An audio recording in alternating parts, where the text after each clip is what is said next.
44 manatdan 15 manata düşür. Buna bak, baba şalvarlara bak Haşim. Baba 44 de düştü 15 manata. Gel bura. Bak çok Haşim, dikkatle bakın. Oyna. Bahalı şalvara düştü. Endirim budur. Bütün koftalar koymuşam teş kıymete 10 manata. Gel bura.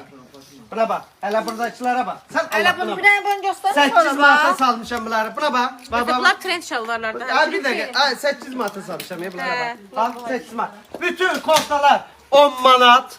Jaketler 17 manat, 20 manat fark eləmir. 10 manata düşüb.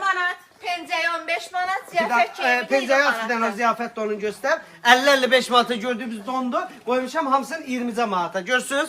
Bütün krosovkalara 5 manat indirim etmişim. 11 manat ise ne bileyim ne kadar edilir 10 verin 5 manat çıkın. 15 ise 9 verin. Şamaxıya da aittir. 28'e de Sumqayıt'a da Əziz Göyçaylılar, Aksullar, İsmaillılar. Bütün yakın kentler, rayonlar, Sumqayıtda yaşayanlar, Bakıda Xahiş yaşayanlar, eləyirəm, bax, Azərbaycanda yaşayanlar. belə şeylərdən mən- Mən yaxınızdayıq. Aman Allah fidan buradan bir dənəsin. Bax deyirəm sizə. Gəlin vaxtında istifadə eləyin. Bax xahiş edirəm. Bu həqiqətən də vallah da billah da Düz deyil. cidden də deyirəm. Nə bilim gəlin and içəyin bir yerdə and içəyin. And Bunların içəyin. ölmüşü deyirəm.